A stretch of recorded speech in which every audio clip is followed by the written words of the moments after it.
don't know where I'm going on this adventure with everyone. I feel even now I am blind, probably more so than most times. It's scary. It's eye-opening. It's unpredictable. And if I've noticed anything in my life, observing is a big part of me. I'm guessing that's a childhood thing, because we had to observe our situations in order to stay safe. I don't think there was ever safe.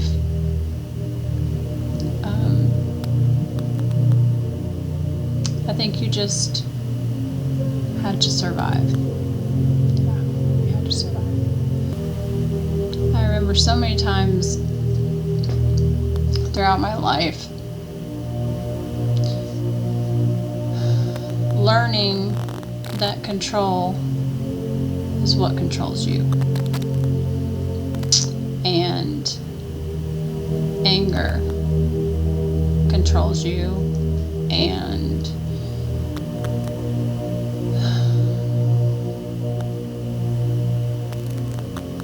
these are all lower vibrational frequencies. And this is something I have literally just stumbled upon. Because everything is frequency. It is. It's the key for everything. I'm sure that if you're here, you can sense going into a room. You can sense the dread if there's somebody in there that's not matching you. It makes you very raw as a person. It kind of keeps you raw. And you end up learning to navigate those feelings. But it feels like it's always eggshells. I never cared what people thought. I still don't. If you don't like me, then you don't have to be around me. I'm the one who has to like me. And in order to like myself, I had to do a lot of work. See, when I was a young girl, unfortunately, I had to be wild.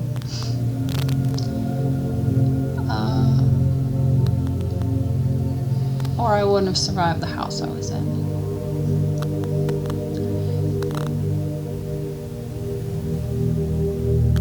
I remember walking to school every day in 4th grade and praying that my mom and my stepdad were not drunk.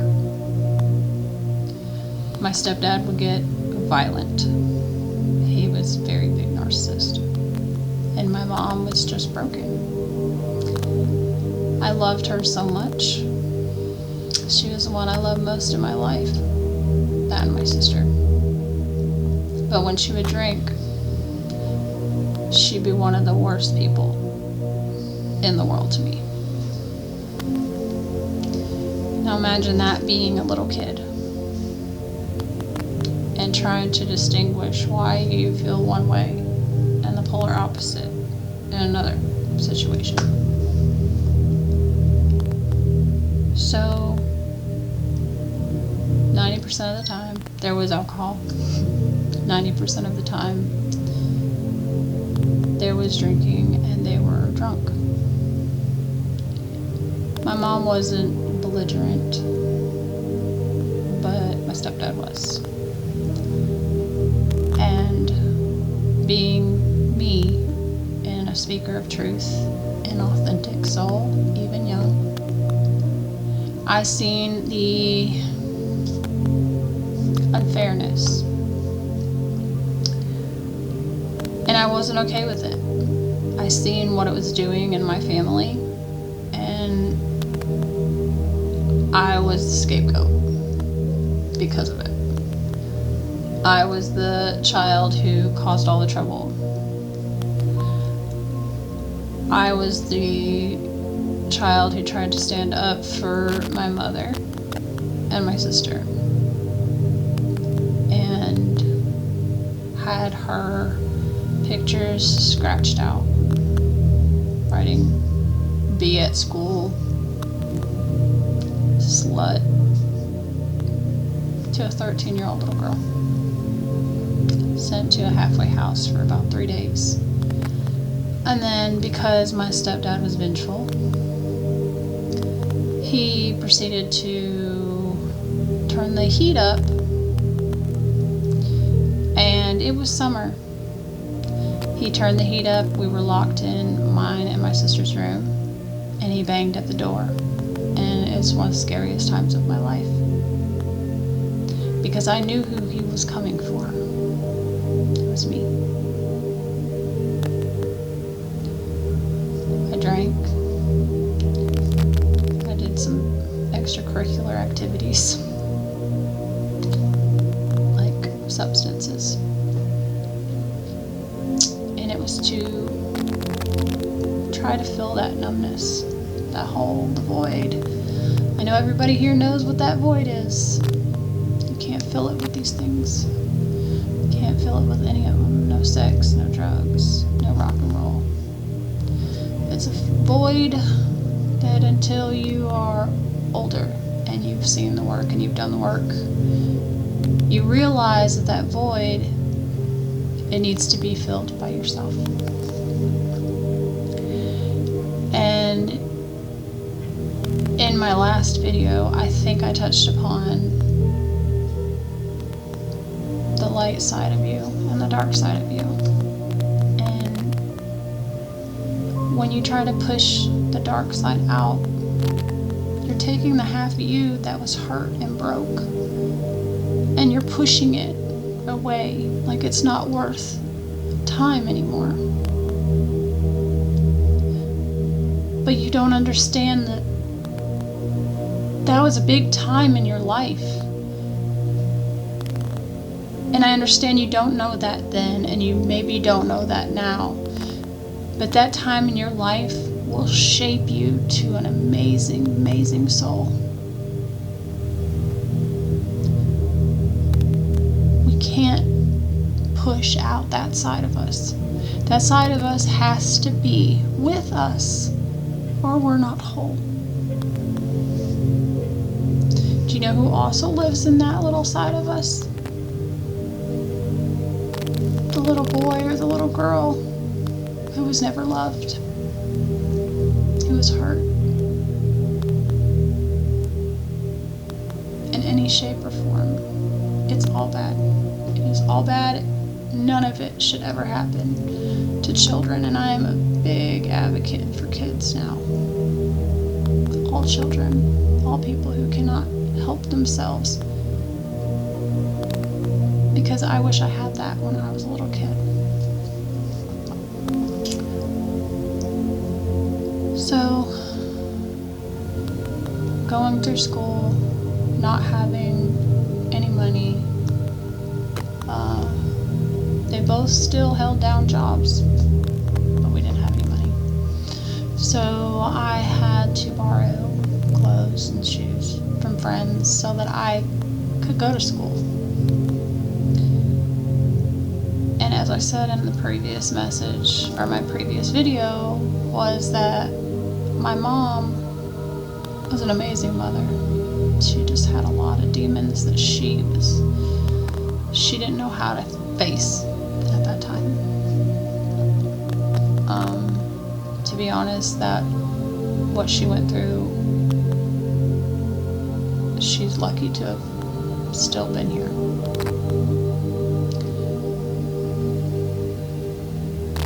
So I had to take my first paycheck when I was 15 and buy my sister and me a bedroom suit and sheets and pillows and a comforter. comforters for our beds. And I basically was a mother about 8 years old. And that's when my stepfather didn't like it. Because he's seen I was strong and I was throwing the wrench in his plan. Whether he was aware of what he was doing or not, he didn't like me.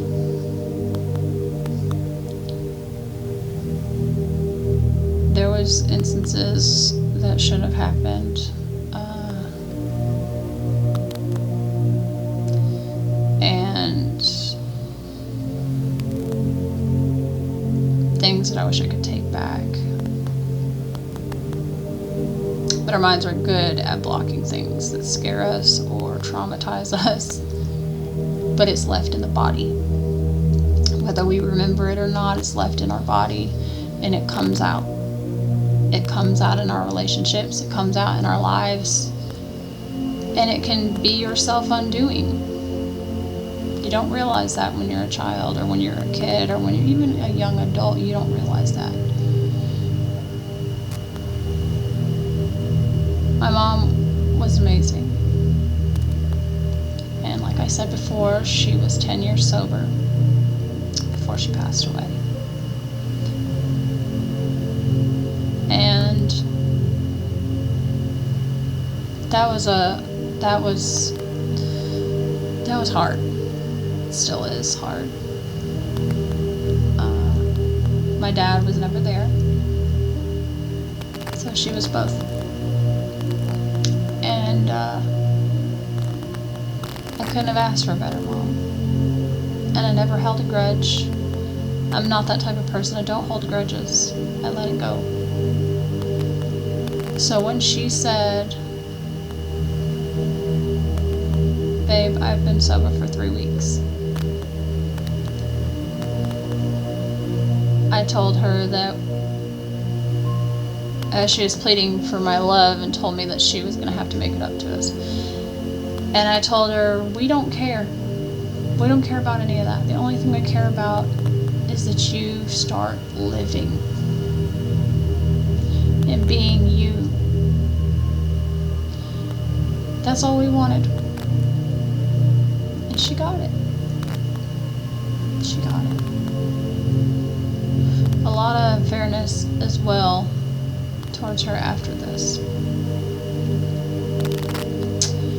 I remember sitting in, my mom always had porches.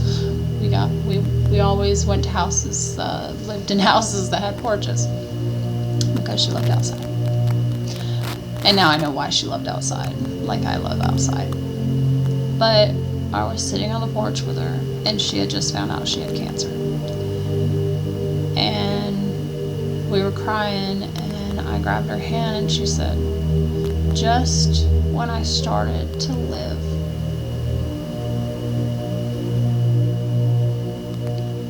I'm told I have cancer and I have 2 weeks to live."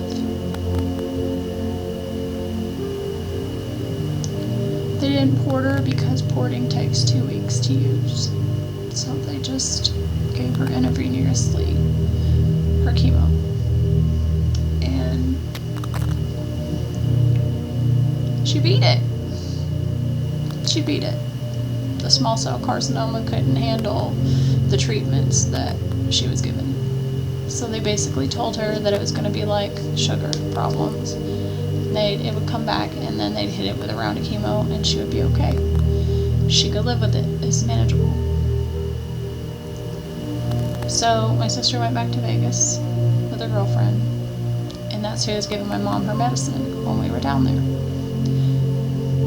My mom started giving her own medicine, and I had come back up this way, and I remember watching a movie, and it was called If I Stay. And my heart broke so bad with that movie. And it was clear why. I sat on my porch and I said, I'm fixing to bury my mom. Mom didn't want anybody worrying about her. But I got a phone call the next morning from my sister, and she's 3 hours behind me. So instead of 8:30, it's at 5:30, and said, I think something's wrong with Mom. And I said, I was fixing to call you. What is going on? Because I was crying from like 8 o'clock till 12 o'clock that night, and her girlfriend is in the background saying, oh my God, Kalina, you were crying at the same exact time just 3 hours later. We were crying at the same time.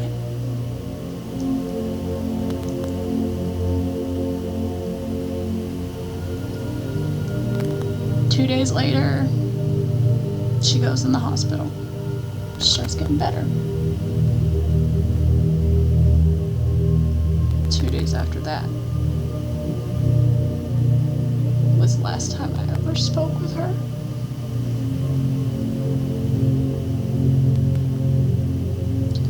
She told me that she was ready. She was ready to go. She was tired. She was ready.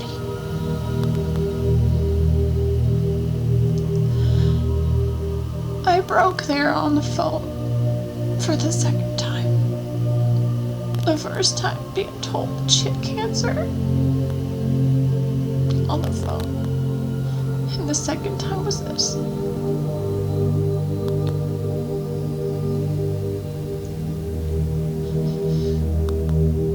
She said they told her that she had about 3 to 4 weeks. This was on Friday. And I just told her, I said, I love you, Mom. But if you want to go, you can go.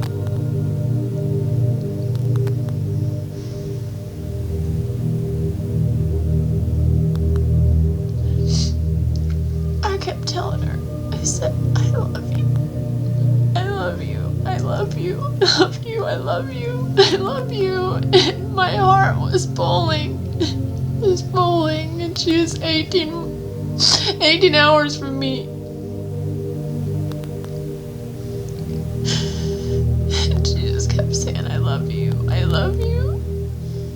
And I got out the phone, and I dropped to my knees. I just died. Because she was so good. My mom loved outside, so she had bought herself a lawnmower, and we knew that Mom was okay if she bought a lawnmower. Mom.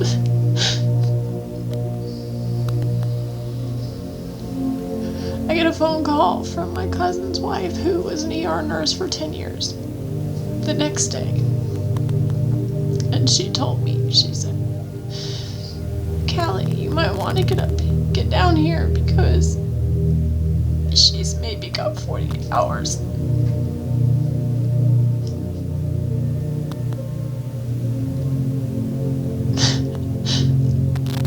I got in. That was Saturday night. The soonest I could get a ticket on a plane was later on the evening of Sunday. I got in I got there to her side at 12 a.m. on Monday morning.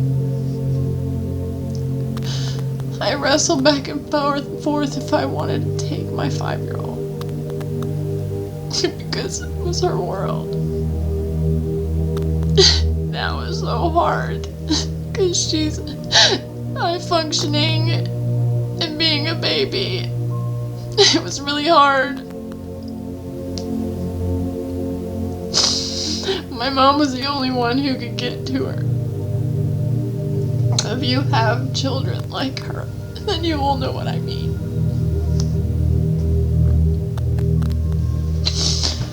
I didn't take her, and I'm glad I didn't, because I didn't recognize my mom. She was skin and bones. But I felt my mom, and I knew it was my mama. I knew it. I sat by her side, and I held her hand.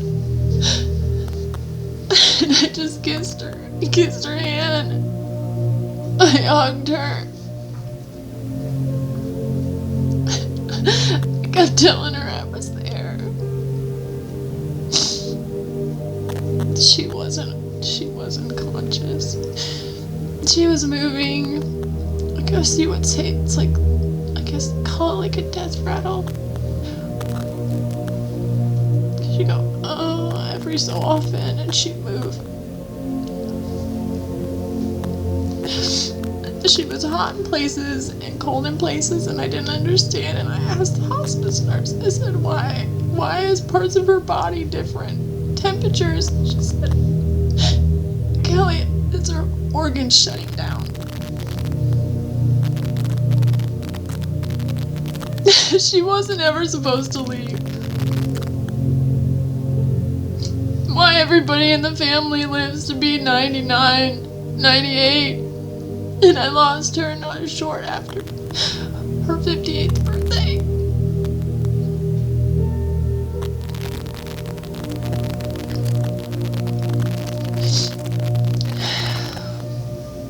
So, we found out when my mom was in the death rattle what happened. Walgreens gave her 6 bottles. It was supposed to be lactulose for the liver to keep her urea levels down. One of those bottles, the only thing that looked different was the name. 32-ounce bottles. And so when my sister left and my mom started giving her own medicine, she didn't know. She just thought they were all the same, which, being a pharmacist, you're supposed to check it over and over again. I could just imagine somebody was saying, let's go, I have to get to a party, come on, it's fine, 6 of them, just put it in the bag and we're going. And it cost her life. They gave her cough medicine that wasn't supposed to be dispensed in a 32-ounce container, 6 times the legal limit. And when she went in the hospital, they gave her what she was supposed to have, and she started to get better. When the hospice nurse found it, it was too late. It was too late.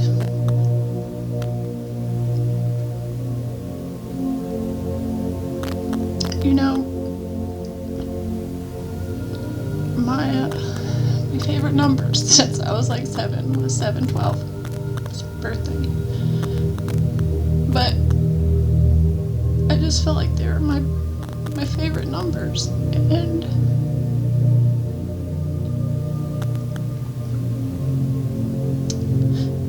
from the time that she found out that she was sick to October the 12th, it was 7 months. She passed away on the 12th. I don't know about favorite numbers anymore.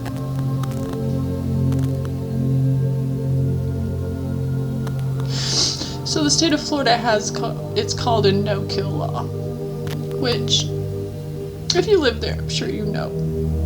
If you're not a child under the age of 24 or a spouse, there's nothing you could do. How's that one for a kick in the stomach? All I ever wanted was her to live. I just wanted her to live. I just wanted her to have a life of peace and the hurt and the pain. She was so beautiful. She's such a beautiful person. My heart breaks for her all the time for that. And it makes me so angry. She deserved it. She deserved her time with the sun. And I'm going to tell you something. that stepdad, she divorced him the day before her first round of chemo. Yeah. And she met back up finally with my sister's dad 30 years later. They always loved each other. And then she was taken away.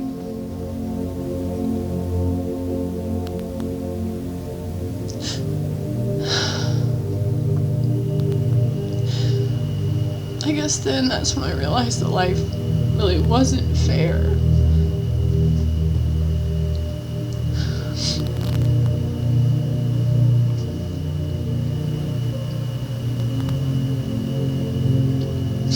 My little one's birthday's today. It's October the 29th. And I know I have her because of my mom. Because I lost 2 babies, had her miscarriage, half a week apart between my 2 girls.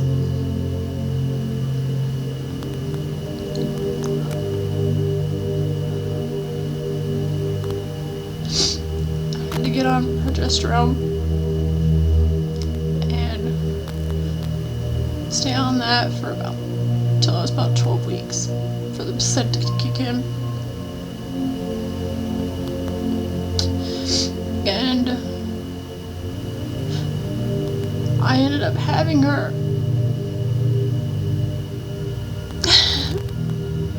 I had her on the same day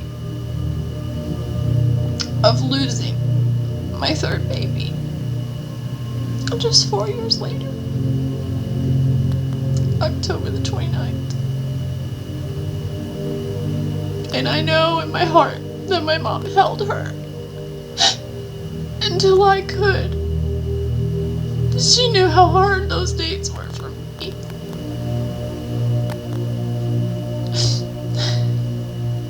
Through death comes rebirth, right? I think I'm birthing something right now, and I'm hoping it's reaching you guys.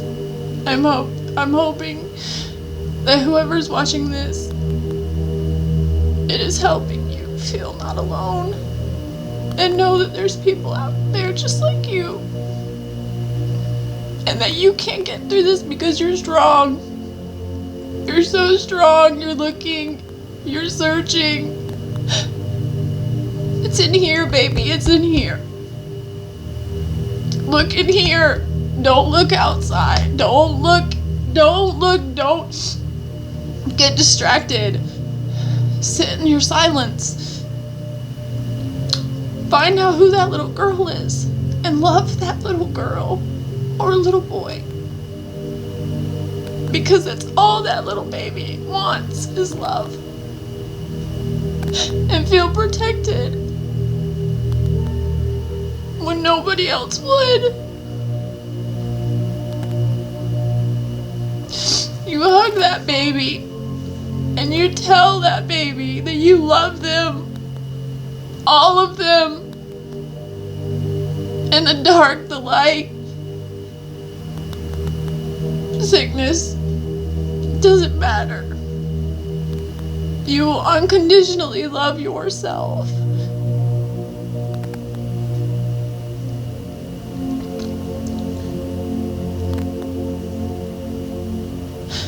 One of the hardest things I will say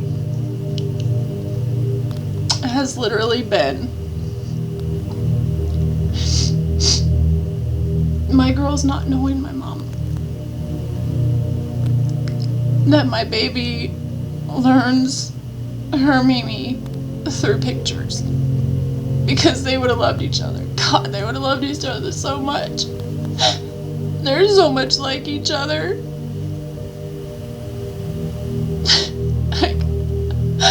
It's like I can close my eyes and I can see them hugging and holding hands and laughing. The relationship would have been so beautiful. But the relationship friendship is on 2 dimensions now. And I know my mama's around.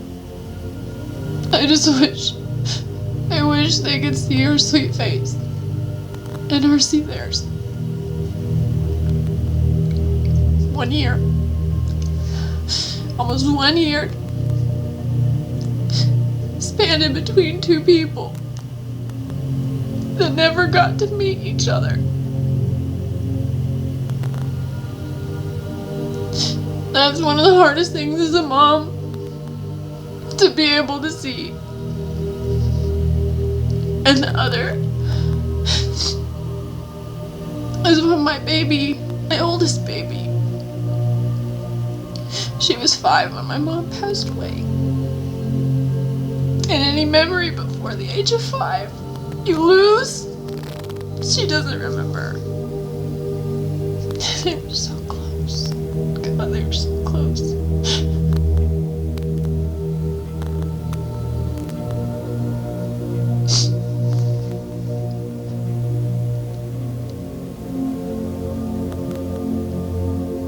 If I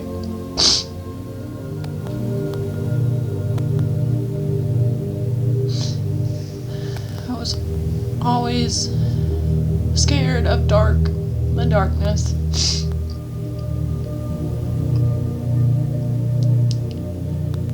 But I feel it's home.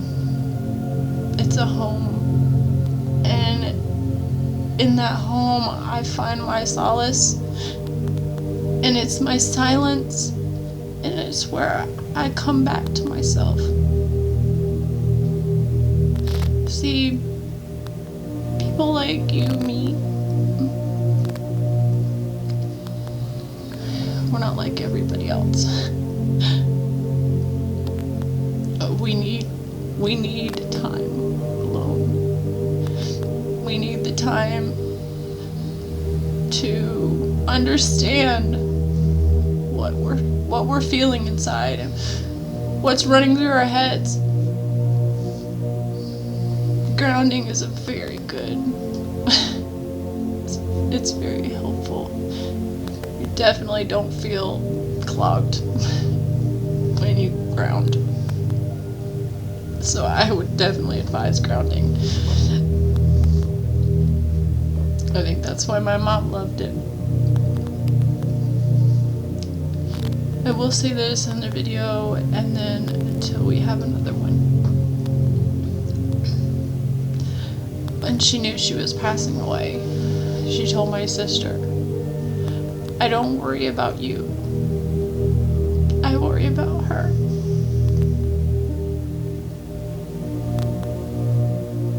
I think she knew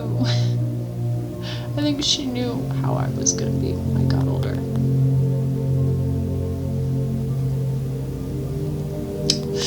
We were supposed to grow old and have coffee and donuts. Back then I never drank coffee. I thought it was gross. So if Mom, she'd always say, "You can have orange juice, or you can have sweet tea." She'd be so proud that I'm actually drinking coffee. But we never got those days. So as I age, I sit and I think, how is it for her? I wonder what she looked like. Radiant as ever. I don't know if this video was good or it helped anybody. Maybe it was just a video of showing that there are people out there that are still real. And just having a conversation and not having structured bullet points. Just letting feelings come out. Thank you. I love every single one of you. Thank you for coming on this journey. Maybe I can find my tribe. Until we meet again.